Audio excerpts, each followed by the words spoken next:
Hello! So I promised you a better look at the Shackleton Violin. Here it is. So this is the creation of Steve Burnett. The front of the instrument is made from floorboards salvaged from Sir Ernest Shackleton's former home in Edinburgh. Steve was walking past the building one day and it was being stripped bare and gutted to be made into some chain hotel or something. So these floorboards with so much history were just being discarded on the street, and Steve saved some of them and made them into this quite remarkable instrument. The back of the instrument is made from driftwood collected from East Lothian beaches, which I think Steve had been hanging on to for some while, and has built a pair of instruments using the same wood. So this guy has a sister instrument, which is just beautiful. So inside, you will not be able to see inside, but maybe like make out a tiny bit there.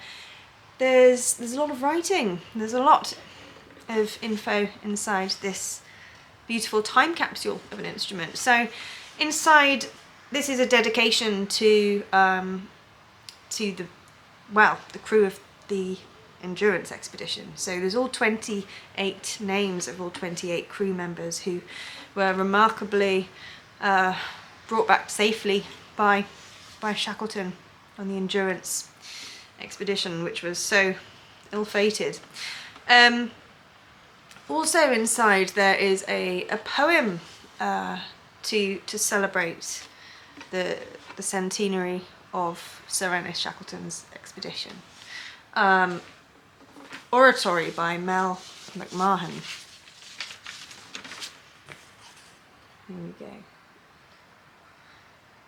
So, as I watched Endurance buckle under the slow crush of ice and listened to the squealing cracks and creaks of exploding wood worse than any abattoir, I saw the men stand silent and cold, distraught and blinded in this bleached lunar land.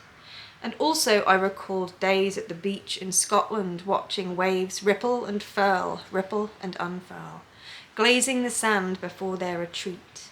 And I also recalled the arrival of driftwood, gnawed and harassed by salt and storm, its grain warped by gluttonous grubs, and in those holes it seemed the music of the wind and sea had been left, as if in some sacred oratory. Accepting all that could not be done, I uncrippled my spirit, and as I watched our ship become a fading shadow beneath our feet, the moments sang out new beatitudes, and I felt blessed to be amongst such men, to know strength in the frailty of others, to see the coming victory in what had seemed great loss. So Steve believes, and I am very much inclined to agree with him, that were Shackleton and his colleagues still alive today, they'd be fighting the great fight for our dying oceans and continuing great conservation work. So this violin has a bit of a mission statement also included, in that it is a voice from and for the sea. So yeah, that is the final inscription in the belly of this beautiful beast. There you go.